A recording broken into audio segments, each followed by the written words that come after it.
topics and opinions expressed in the following show are solely those of the hosts and their guests and not those of W4CY Radio, its employees, or affiliates. We make no recommendations or endorsements for radio show programs, services, or products mentioned on air or on our web. No liability, explicit or implied, shall be extended to W4CY Radio or its employees or affiliates. Any questions or comments should be directed to those show hosts. Thank you for choosing W4CY Radio.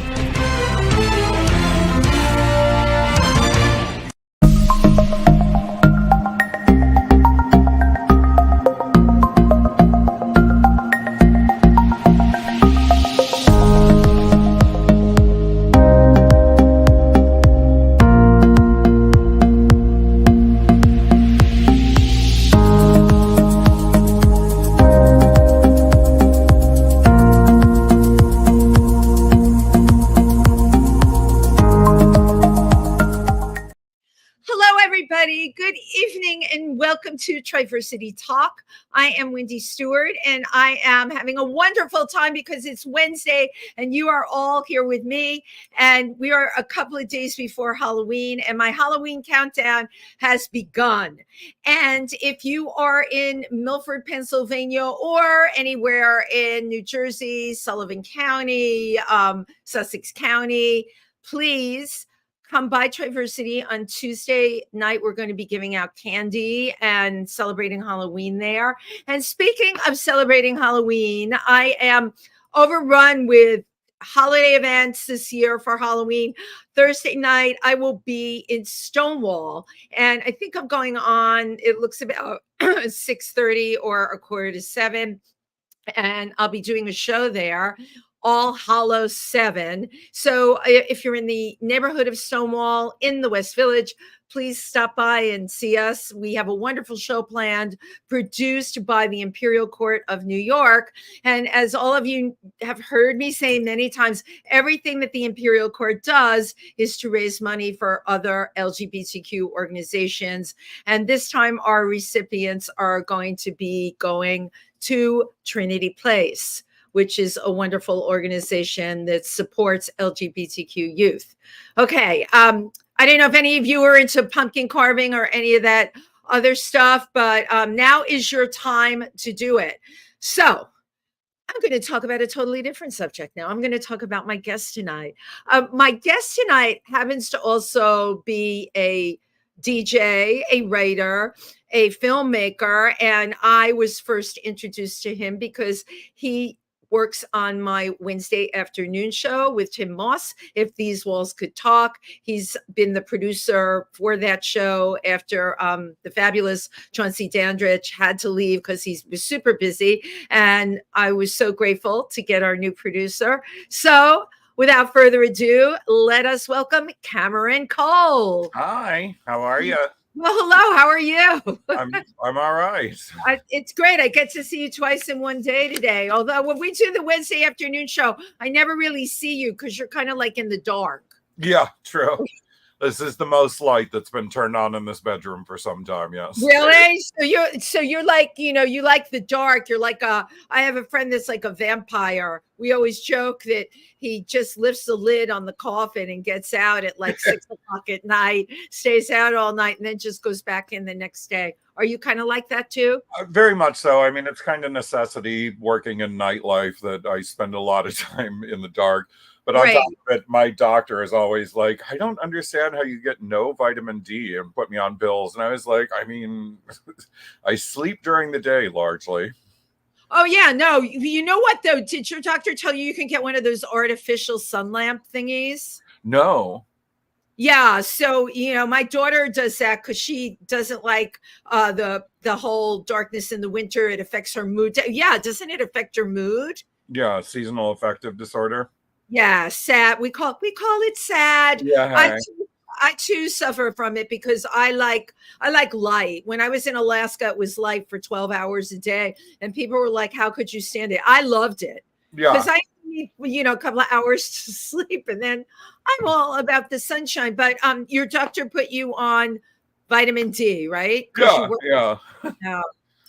Make your own joke there. Do you remember how many milligrams he put you on? I don't know, but it's right here. Hold on. Okay. I'm going to compare with you, Cameron. Well, I don't know where the dosage is. Oh, well, no, that's quantity. Tab 1000 IU. 1000 IU is hardly enough. Yeah. I'm glad you're sitting down for what you're doing right now. You should seriously, I take once a week. I just do it once a week because you're supposed to be taking this daily. Yeah. You're probably going to blow it off sometimes. Once a week, I take 50,000 IU. And that was it. I buy it over the counter. It's the same price as the stuff you're buying.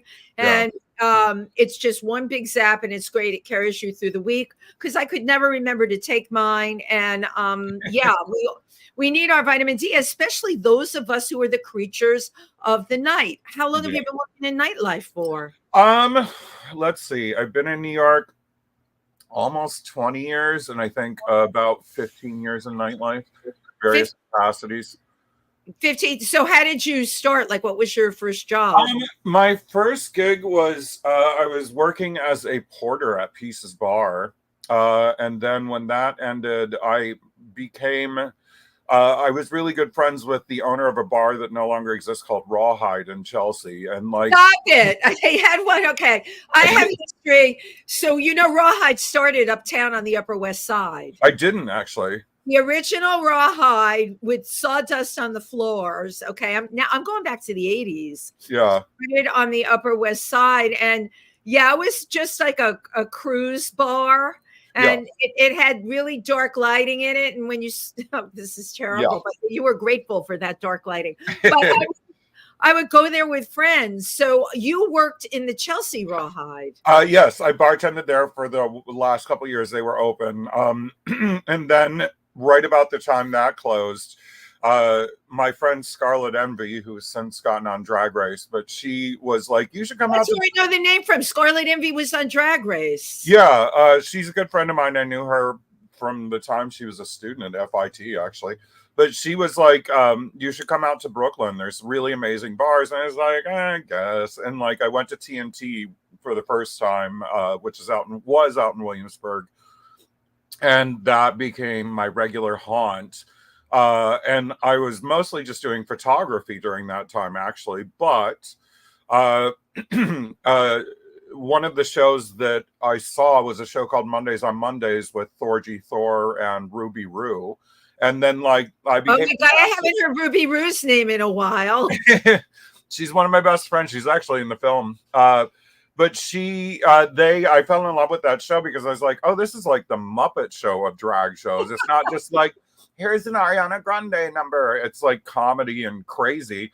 And I was like, oh, I love this. And just started going regularly. And eventually, as the two of them got to know me, they were like, oh, well, you come from a theater background, right? And I was like, yeah. And they were like, do you want to like run the music for our show? And I was like, sure.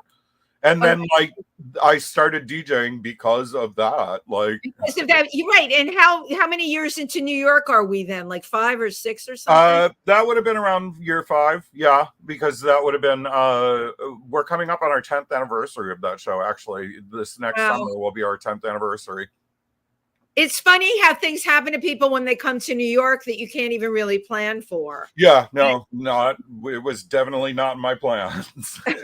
I know, but look at what happened. So that was like your first DJ gig. Yeah, pretty much. And then like other bars started being like, oh, do you want to come do it here? And I was like, okay. Like, right. And now I have like 5 weekly gigs. Like I'm at Barracuda on Saturdays, 6 to 10, doing a Star Trek viewing party that's amazing and super fun. Like just entirely Star Trek related. On Mondays, we do Mondays on Mondays. On Wednesdays, I do If These Walls Could Talk in the afternoon. And then at night, which night, as soon as we're done with this, I'm going to rush off towards Hell's Kitchen, but I'm at Rise Bar on Wednesdays. Right. You're at Rise on Wednesdays. I remember that at 9 o'clock. Yep. See, I have your schedule even memorized. And then on Fridays, I have a trivia that I started about 8 weeks ago that's called Nerd Alert with 2 of my best friends from 8 to 10, and then 10 to 1, I'm behind the bar. Okay, but where is Nerd Alert? Where is it? Oh, I'm sorry, Macri Park. Oh, so you do it. So you're really like still traveling between the boroughs. Oh yeah, I do Macri Park, Metropolitan, both in Williamsburg, Rise and Hell's Kitchen, and Barracuda and Chelsea, as well as whatever else. Like those are just the weekly ones or monthly ones. Or let me tell you, good DJs are very much in demand, you know, and I can only see your schedule getting even more dense. I don't know where it's going to any more gigs would go, but sure. Sure, why not? You have a theater background. Where did you grow up? I don't know a damn thing about you, Cameron Cole. How about that? My early childhood was Michigan, a little bit in Tennessee, and then when I got to Texas, I started doing theater quite a bit. And was I thought you were going to say when you got to Texas, you were mad as hell and you weren't going to take it. But yeah, like high school in Texas, I started acting and was like, it really became like my passion. Everyone seemed to think I was quite good at it. So like I was doing like, between the various theaters in that metropolitan area, which is Odessa Midland, out in West Texas, there's like a recreation of Shakespeare's Globe Theater that I grew up. Yeah, so I did like a lot of early acting was in Shakespeare or so similarly classic. You're totally trained in Shakespeare. I mean, trained is a strong word. I've actually never taken an acting or a writing lesson in my life. But you get it. You can get it. You can say those words and those lines. Wow. That's impressive to me because I can't even remember what production I had a very small part in, but I knew I always struggled to read Shakespeare. I had to get Cliff Notes, and being cast in it and learning even the lines, the language, my brain just couldn't wrap its head around it. What is it that appeals to you about Shakespeare? I mean, I've actually had Shakespeare purists get very angry at me when I say it. Like, there was a Shakespeare reading group I was going to briefly when I started writing, and was like, because like I thought, oh well, you know, they read stuff other than Shakespeare, perhaps they would read my play. They didn't, but like we were talking, they had us seated in a circle, and it was go around the room, say your name, like, and like what you love most about Shakespeare. And of course everybody's like, oh, the language and the poetry of it. And I was like, in all honesty, as a writer, the thing I love most about Shakespeare is actually that, do you remember those 128 Crayola boxes? Yes, that was my favorite thing. Of course, I love those. Like I always said, he was the 128 Crayola box of like character archetypes. Like any kind of character archetype you can imagine can be found in Shakespeare. So it becomes a really marvelous shorthand with anybody that knows anything about Shakespeare. Like I can describe a character as being a gay Hamlet, and that pretty much gives you like a great deal of context very good quickly. Indication as to what the components of that character is. Yeah. So when did you discover Shakespeare? Was that like high school, college? It was, I want to say 8th grade when I started. I was in a production of Romeo and Juliet. And then of course, like they taught us whichever one. And I actually skipped doing any of the coursework in the high school English class because I was like, I've already read that one. Like, I know, like, all right, read something else. It's fun. And it's like, yeah, like, but yeah, like about 8th grade. 8th grade, yeah, that's middle school. Yeah. Did you do sports at all, or you were strictly theater? When I was a young kid, I was forced into sports because of that was me digging, you know, like I kind of, you know, as you know, a lot of people I have on both of my shows are performance and stuff like that. And we live in such a time, especially this show is called Triversity Talk. We're located in Milford, Pennsylvania. We have an amazing high school. It's got a great drama department, but the big thing out where we are, of course, is all the sports. Yeah. And if I were a kid, I would have disintegrated. I wasn't that kid. And so many of the people that have been on the show of male gender never played sports or, you know, were so happy to discover theater early in the game to get out of it. The only sports I really enjoyed was track. Like I did enjoy track, but other You than did. that, no You interest. like running, but yeah, but okay, but though that's like what personal best stuff, Yeah, uh, yeah. competitive sports with teams and stuff like that. It's funny. I there's one drag person that played hockey that's been on the show, Kay Gorgeous, who is so funny in Mhm. her drag, but she came up, playing like hockey, but she's the only one of everyone I've had on any of my shows that did Yeah. sport. So thank God, you know what? A shout out to the theater departments everywhere, right? So Yeah. did you major in theater in college? I actually never went to college. You didn't. Okay. My husband's an artist. He never went to college either. And that's interesting because I've had this conversation with a lot of people. There are some people at 18 years of age that are they're cooked. They're ready to go. Yeah. And you had done this and you came out with this talent. Yeah. Somewhere along the way, you also became a writer. How did all that happen? Yeah, actually, I I was acting quite a bit for a lot of years, and like, I mean, I would be rehearsing one show at like one of the community theaters while performing one show in the high school theater department while also auditioning for like one of the other community theaters. Like I was constantly rotating, but I ended up getting pretty burnt out on it about the time I got to Austin. And while I was in Really? Austin, I was like, all right. And like I kind of came to a crossroads where friends of mine that were in the union were like, you should really get into the union. You could be doing this as a living. And I was like, yeah, I don't know if I want to. Like, I was like, I've gotten very burned out. I'm kind of tired of it. Wow. And instead of doing that, I ended up uh, joining a sketch comedy group that was a queer sketch comedy group there in Austin. What And was it called? uh, What was the name of it? oh God, I don't. It was a horrible name. No, we'll just call it a queer Man sketch Fools comedy. or something, and I was like, "What? No, that's terrible." But all right. And like very quickly, I was like, "All right, I'm gonna write a sketch," and I would write for everybody else, never for myself. And like it very quickly became apparent, like that I was like, "Oh, I am a much better writer than anyone in my immediate vicinity."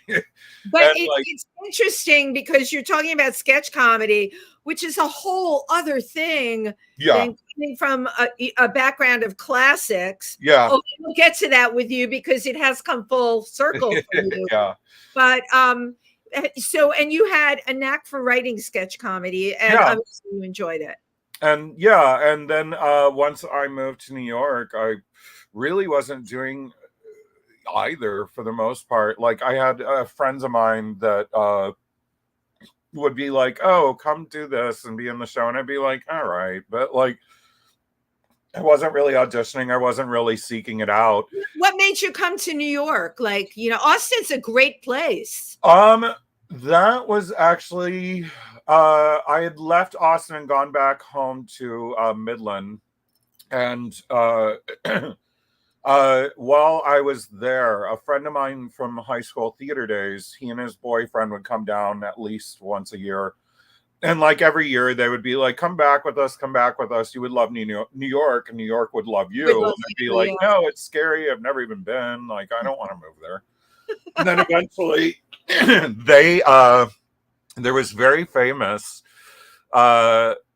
kind of a scandal in the theater world of Odessa in which this young producer had like got sued over like tickets and like promising that they were going to get Bernadette Peters and all these other big names down there. And then That was the no-show. yeah, when the bottom fell out on that, my friend had been brought down from New York to be one of the cast in that, and like he and the boyfriend were like stranded in Odessa because the checks were bouncing. It was like all over the national news at one Wait, point. that would make a great play. Stranded in Odessa when the checks are bouncing. Right. There you go. Yeah, very much so. I'm actually surprised no one's written about that. But yeah, it was in the national news. Tony George's, bless him, it was a friend of mine, sort of. But like, so they were like, oh my God, how are we going to get home? And I was like, you know what? I was like, I kind of took stock of my life at the moment. I didn't have a job. I was living in a house that was paid off because it had been gifted to my mother. My mother was a reverend. It's this little house, and I was like, my car's almost entirely paid off. Like, what do I have to lose here? Like, if anything, I just drive cross country with them and enjoy a long New York vacation, So what and then you like woke come up here back. with a paid off car. Yeah. Like, Wow. oh, it wasn't even, I gave that to my mother and brother, and they did what they did.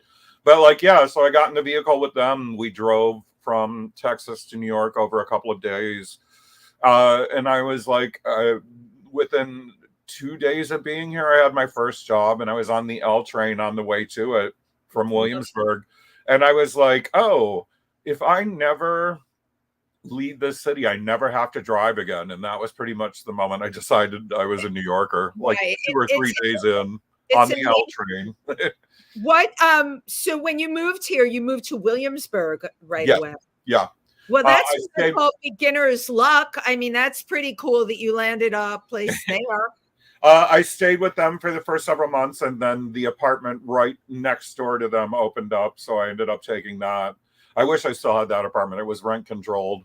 Like, Oh, you had a rent control. I had a rent yeah. controlled apartment also. We try and die in them. Everyone says they're going out of that apartment feet first. Yeah. But you weren't able to stay in your rent controlled apartment. But then I've always lived in either Williamsburg or Bed-Stuy. The building I'm in now, the owner, it was a one-family brownstone that she converted when they bought a place upstate and retired up there.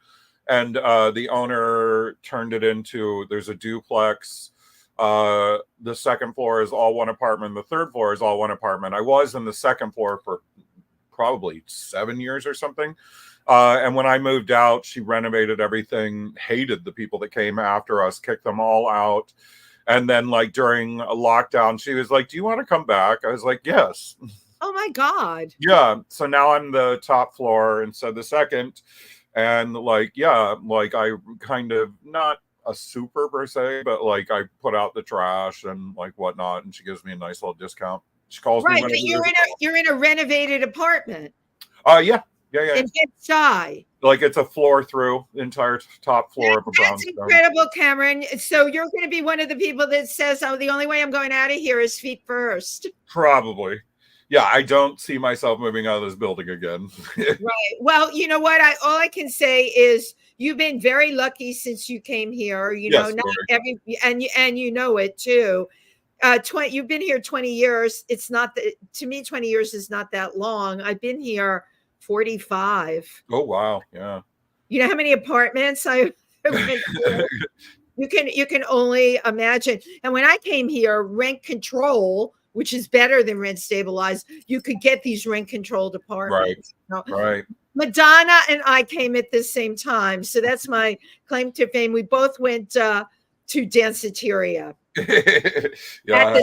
I know, right? Talk about history. But I want to just jump back on something that you mentioned. Your mother was a reverend. She was. I had something of a rough childhood. When my parents divorced, it got very, very ugly.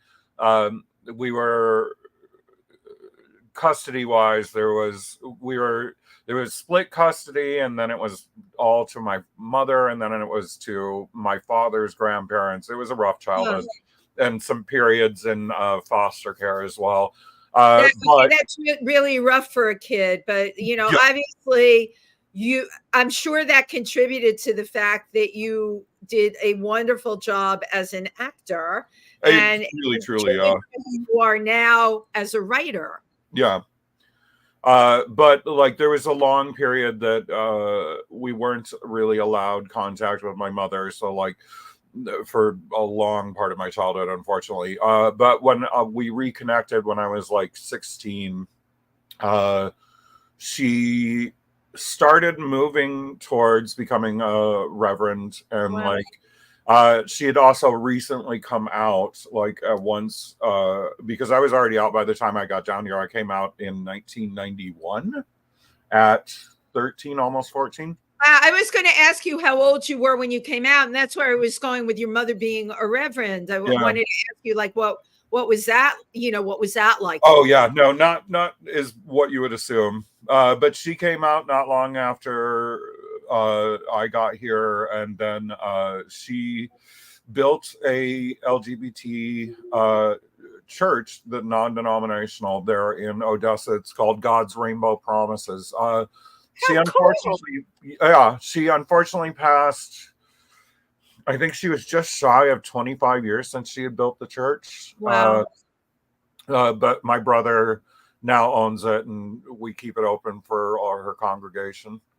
But okay, that's an amazing thing. If we weren't doing the show, I would never know that about you. No, I mean, your brother is running that church that your mother started. He owns it. He like the church parishioners themselves take care of everything. He's actually a Jehovah's Witness. Like, he's liberal for a Jehovah's Witness, but like, so your brother isn't gay though, or he is? No, he's not. Okay, so he's a Jehovah's Witness. Yes. Your mother became a reverend. Your background's not all. My parents, my mom was Protestant, my dad was Jewish, and they converted to Christian Science. Yeah.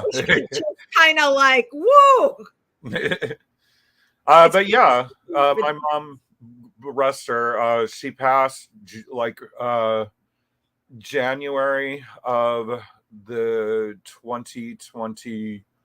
Oh God, what year is it? 2023. So that would have been what? 2022? Yeah, January 2022. Are you? I'm sorry that. Wow, because she was running this church, an LGBTQ church. That's incredible. The crazy thing was, we were in fundraising state on the. We just started our broader fundraising after we picked up a corporate sponsorship, and like on the movie, and it was really insanely hard to get through. We like the morning that I found out she had died, within like 2 hours, I was in front of the camera, like recording myself for Kickstarter, because it had to be done. It was very rough to get through. It is, that's one thing though I've learned about people in our industry, and you could talk to Icavelli, who's been on this show, who lost his partner the night we were doing 50 Shades of Gay. Oh, Jesus. And right, like while we were there. Wow. Right.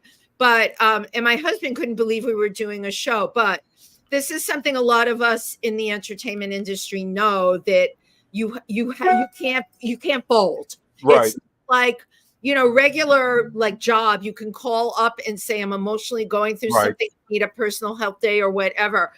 Your film was contingent on that Kickstarter campaign, and you got in front of that camera and did it in one of the most emotional upheaval times of your life, if not the most. So you know what, you did it, Cameron. You had this. It's about, not everybody can do that. You have to just like rise up when you need to. Like we were saying, with my really weird and rough childhood, it does form an ability that I can roll with punches a lot more easily than most people, I think. But you know what? That's a really incredible skill to have. Now, you brought tonight a clip from your film. Actually, yes. A little bit of backstory about the film. To do with Cyrano de Bergerac, but it's a modern day version. Correct. It's actually the first film script I've ever written, although I'm halfway through my second one. My producer friend AJ Mattioli of Mattioli Productions expressed interest. He was like, can I read the script? I was like, sure. He read it and got it funded. But it's a modern gay rom-com, although I would argue a romantic farce over romantic comedy. But, a rom farce. Yeah. But it's a modern take on Cyrano de Bergerac. For anyone that doesn't know Cyrano de Bergerac, in the original, it's a guy with a cartoonishly long nose, very insecure because of like the size of his nose. Cyrano's nose. If you've ever seen Steve Martin's Roxanne, that's the Cyrano. But the insecure character is in love with a very smart, pretty girl. Smart, pretty girl falls for dumb, pretty boy. Dumb, pretty boy and insecure nose team up to essentially Catfish, or it's really the original Catfish classic. I replaced the nose with him being heavy set because I am a larger guy. I'm skinnier now than I have been in the past, but yeah. And made it a gay rom-com. I love it. And right, and this is your very first script, which is very cool. First film script. I'd only written. You had done a play called Five Cycles. Death. Yes, it's a play cycle. 5 plays. Was the first. That was my first actual writing. Because I think epically and am really ambitious. Like I wrote a 5-play cycle that is called Death and Straight Boys. It's Death, parentheses, and Straight Boys. Right. But 5 full-length plays, and it's the 5 stages of grief, denial, anger, bargaining, depression, acceptance. Follows a group of characters over a 15-year span, like each is 3 years later, with a major character death in each. 5 very different plays and tone, theme, style. But like while I was working on those, like as you might imagine, it's very easy to get stuck in something that epic and not know where to go. So like whenever I was stuck, I would just kind of like work on the film script on the side, just sort of training myself to write film. And then that ended up being where we are now. Right. But that's amazing because you've got this 5-cycle play. All right. To get your mind away from that, because you hit a wall, as we say, you start working on a film. And this is all while you work at night with your body clock completely screwed up all the time. Am I correct in saying Yeah, that? correct. Right. I frequently would be writing the movie while I was working at TNT and Code Check. Like I would sit down there with the computer and just type away until like someone would come up and want something. At the code check, and unless somebody wanted their code. Yeah, pretty much. I'll be right with you. Okay, well, I really want to see this clip. So Juan, could you roll it, please? Thank you. Who's ready to get nearly naked? Shall we underwear up? Not the exhibitionistic kind. Oh, nor am I, but what is there to lose by taking off some clothes, other than the clothes themselves? Comfortability, humility, dignity, any combination thereof? Why not learn to live and love your body? Each of us is made uniquely. We might not be perfect, but we are perfectly us. Scars and all. Your turn. No one needs or wants that. Oh, come on, live a little free. No one wants to see my... He wants you to do it, so do it. Okay, fine. But don't blame me when the bar clears out. What is that? Oh, it's burlesque music, baby. Come on.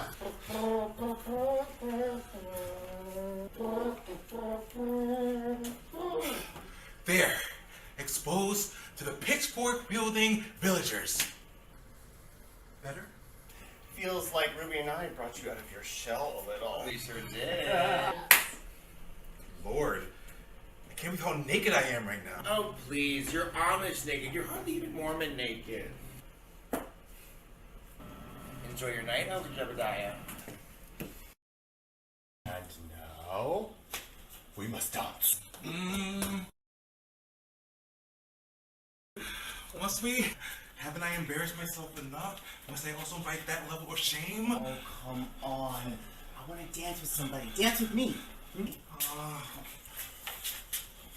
Wait. Charlie! Oh! Long time no see. You look great. Have you lost weight? No. Well, you look...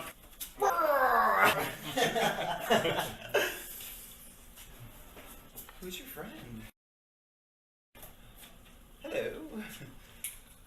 Oh, Rocky, Chris, Rocky. Oh, I'm a Christian now, actually.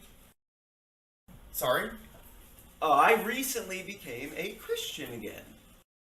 Newly refound Christian. Ta-da! Oh, congratulations. Thanks. I find that it makes me sound more intelligent and grown up, you know? Are gay Christians a large denomination in Brooklyn? No, he means he used to go by Chris, but now he goes by his full name, Christian. Oh, I'm such an idiot. Oh, no, it's me. I'm the idiot. I'm just awful. And just like, oh. There's no way you're a bigger idiot than me, Ricky. Oh, it's actually Rocky. And a very charmed Rocky at that. Nice to meet you, Christian. Yeah. How did you two... Oh, I was in one of his plays a few years back. You told me you had... Tell me about the play you wrote. Or too busy embarrassing myself dancing to tell you all about my failures as a writer. Mind if I keep dancing with you? Mm-hmm. Well, anybody who has attainable info about Charles is a new friend of mine.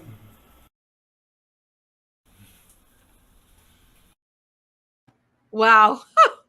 I love the gay Christian thing. That was so. Yeah, that was a fun little. I like. There used to be that character of Christian was the hardest to write, just because I was like, I mean, I don't want him to just be stupid. Like he's got to be goofy or awkward somehow. He went through a lot of different iterations of how I was going to approach him. The Christian name thing was something that happened very, very close to production, where I was like, oh, actually, here's a great way to do this scene. Right. Right. It Yeah. adds more dimension to, just another good looking guy. Right. I didn't want him to just be like a hot actor waiter. Like I was no, like he's actually later in the that scene they you find out he is actually a civil engineer, like a numbers and science guy, which you know what? This happens all the time. There are people that I know from clubbing, and then I find out that they were like running the emergency room at a major hospital during the pandemic. I'm like, wait, I thought that, you never know, right? What you're going to find out about somebody. The character that is the Cyrano character, what do you personally connect to in that character? I mean, that's Charles. Certainly, there's all three of them are somewhat versions of me, and somewhat like my take on the way the characters already were. Certainly, the insecurity is something for me. Yeah. And like that immediate feeling of, oh God, I'm a third wheel, when he's like, like I was like, yeah, oh God, that's very much happens to me.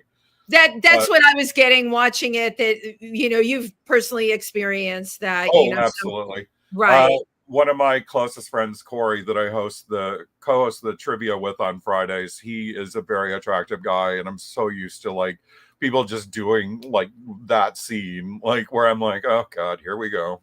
Right. And you want to say, wait, I'm here too. Yeah. Right. I'm over here. Yeah. Very, very great that you shared this piece with us. Now the film is almost finished. Yes, I'm almost done editing it. It's a feature length. It's the amount of time that goes into editing a feature length film is remarkable. Like it's we shot over 13 days in December. I'm almost done with the initial edit, and then of course we'll have a day of pickups and reshoots, although it's mostly just pickup. And then, but it still needs to be color corrected and everything. So this December will only be 1 year. Yes, correct. Well, that's pretty good. If I know a lot of filmmakers. That's like really quite amazing. And Colin's on my producer that. Producer did an incredible job. How long did it take you to raise money for this? Well, the producer AJ, bless him, like he.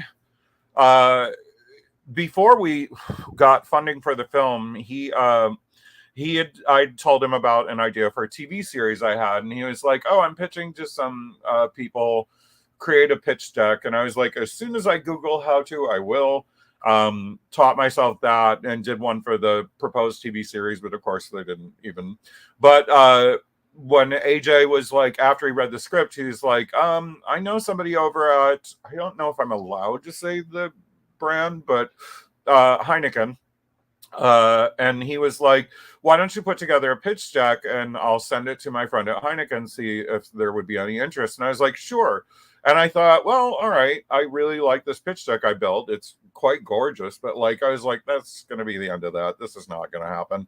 And then maybe like a week later, they were like, can we read the script? And I was like, Oh my gosh. wow. Because like, I honestly, at that point was so still amateur rank that I was typing everything in Microsoft Word and just script formatting it the best I could.